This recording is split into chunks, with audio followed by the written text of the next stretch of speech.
ये दिमागी नक्सल मौके की तलाश में है। तो साला ये दुख का खत्म नहीं होता बे।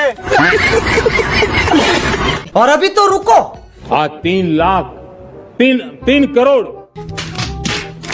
3 करोड़ बहनों को हमने लखपति दीदी बनाने का लक्ष्य तय किया था, उसको पार कर लिया। तो कब हो गया ये? कब हुआ कब?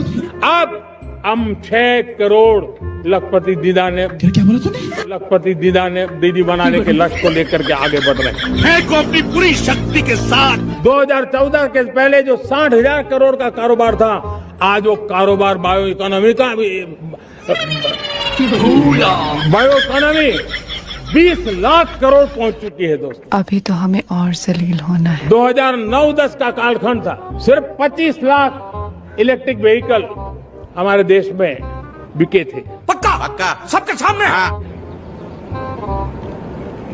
अबे जल्दी बोल, कल सुबह पनवेल निकल। 1.5 लाख इलेक्ट्रिक व्हीकल बिके थे 2009-10 में। 1.5 लाख इलेक्ट्रिक व्हीकल। बेचारे भूल गए होंगे, टेंशन बहुत है ना। ऐसे ही चलता रहा तो इस देश को विश्व गुरु से गुरु घंटाल बनने में ज्यादा टाइम नहीं लगेगा। बड़े खतरनाक लोग हैं। मेरे साथ बोलिए, भारत माता की। हो गया भैया, देख लिया आपको, बैठ जाइए प्लीज, बैठ जाइए। ओ भाई अब बैठ जाओ, अपनी अपनी जगह पे बैठ जाओ। चलो, क्या हो गया भाई उत्तराखंड वालों की आवाज को? अरे हो गया भैया, नहीं सुन रहे हैं आप? ओ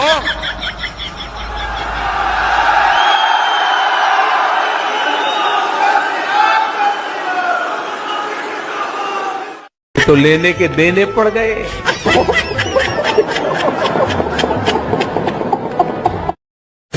असीम वकार, असम के मुख्यमंत्री ने बोला कि अगर असद ओवैसी को इतनी चिंता हो रही है तो गाजा जाके खुद लड़ाई लड़े। तो रुको जरा, सबर करो। कौन, किसने कहा है? वही वो असम सीएम वाटर स्कैम का घोटाला लगा, हेमंत बिस्वा शर्मा।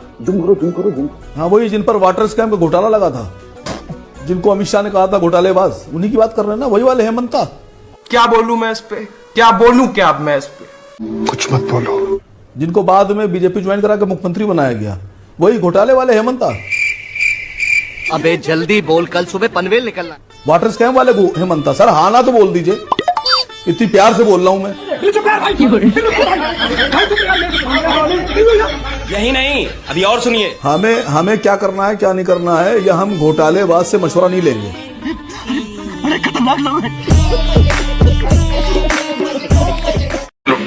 मुख्यमंत्री जी, वेतन आयोग की बात करिए, 8वें वेतन आयोग की, 8वां वेतन आयोग जिसकी बात करिए कमेटी गठन की बजट में, तो ये क्या केंद्र की जैसी टाइम बाउंड इसकी रहेगी कि कितने समय में रिपोर्ट देगी कर्मचारियों को वेतन आयोग देने की? ये तो कमेटी है, तुरंत कमेटी रिपोर्ट देगी। ये तो उसके लिए है, जब 8वां वित्त आयोग आ रहा है तो उसकी रिपोर्ट तो देनी है। अरे कहना क्या चाहते हो? नहीं, केंद्र से पहले स्टेट की रिपोर्ट रहेगी या केंद्र के बाद अब उसका अनुसरण होगा? देखो, इसका जो रूल्स है उसके आधार पर होगी। केंद्र की अगर उसमें कोई समाहित होना होगा तो उसको करेंगे, अगर उसमें अपना ही अपना होगा तो हम उसको करेंगे। वो तो दोनों की एक दूसरे से ये कैसे इशारे कर रहा था? ये क्या मतलब है? मिलकर की। अरे मुख्यमंत्री जी, 8वें वेतन की बात चल रही है, उनकी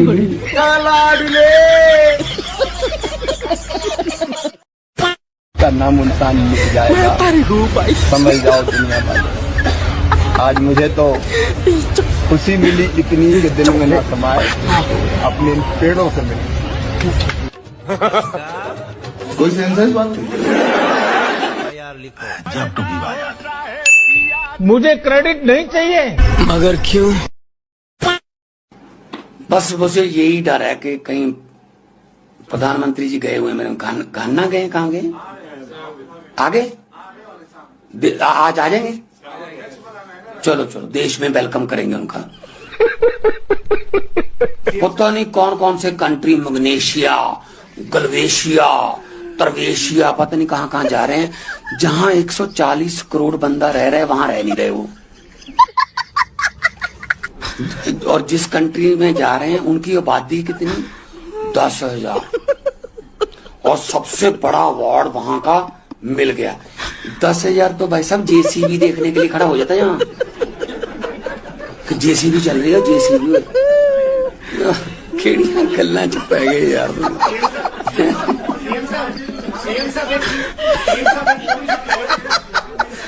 चल बस करो यार हुण सारे मोदी वाले भी मैं तो ही पूछोगे। यूपी में तो एक ही नारा गूंजता है, न गौ माता को कटने देंगे, न हिंदुओं को बंटने देंगे, और ना युवाओं को रोजगार मिलने देंगे, ना क्राइम करप्शन रुकने देंगे। भारत में सबसे ज्यादा क्राइम तो होता है यूपी में है, और दलितों के ऊपर भी सबसे ज्यादा क्राइम यूपी में ही होता है। और ये बात कर रहे हैं हम हिंदुओं को बंटने नहीं देंगे। सबसे ज्यादा हिंदू बटे हुए ही आज के टाइम पे यूपी में है। सबसे ज्यादा फेक करेंसी पकड़ी जाती है यूपी में। एक वो पुलिस कांस्टेबल का एग्जाम हुआ था, उसमें 48 लाख लोगों ने अप्लाई किया था और फिर वो पेपर ही लीक हो गया था। ऐसे तो हाल है। तो ना तो रोजगार की बात करनी है, ना विकास की बात करनी है, ना महिलाओं की सुरक्षा की बात करनी है। बस हिंदू मुस्लिम करके इलेक्शन जीतनी है बस, और जयराम जी की बात तो सही है। आप कहते हैं अपने आप को सनातनी, लेकिन कहते हैं कि वो भारत के हैं, परिवार के भी नहीं, वो देश के हैं। अगर सुनो, बुरा नहीं मानना, अगर आपके पापा आपकी मम्मी को देश के लिए छोड़ दिए होते तो आप पत्रकार होते। नहीं।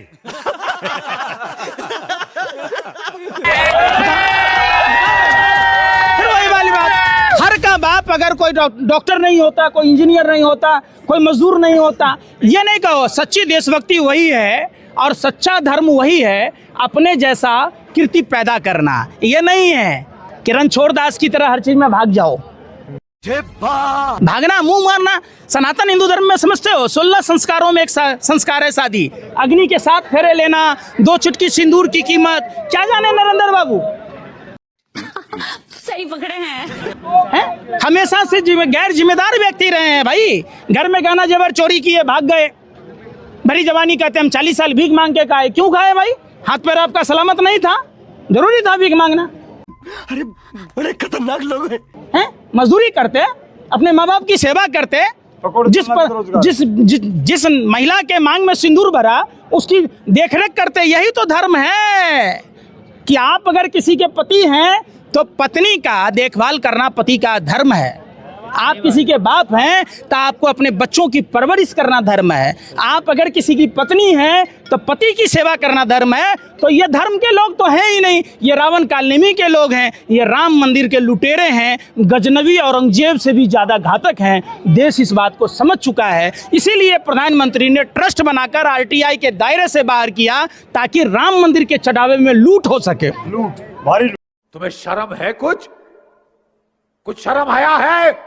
नहीं। ये पहले से सोची समझी राजनीति थी, वरना कमेटी में जो ट्रस्ट बनाई गई उसमें निर्मोही अखाड़ा के लोग होते, उसमें शंकराचार्य होते, सभी पंथों के, और वो आरटीआई के दायरे में होता। लेकिन प्रधानमंत्री की निगाहें मछली की आंख की तरह राम मंदिर चढ़ावे पर था, इसलिए आरटीआई के दायरे से बाहर कर दिया। पीएम केयर फंड में भी ऐसा ही किया उन्होंने। शर्म करो, शर्म। माल महाराज के मिर्जा खाए होली, पैसा दिया बड़े बड़े उद्योगपतियों ने देश की आवाम के लिए, और प्रधानमंत्री लूट खसोट कर भाजपा का कार्यालय बनाते रहे। लगता ही नहीं है कि वो देश के प्रधानमंत्री हैं, वो भाजपा के प्रचार मंत्री हैं। अगर वो प्रधानमंत्री होते तो पीएम केयर फंड का हिसाब देते। क्या बात है सर, क्या बात है सर, क्या बात, ये बात है।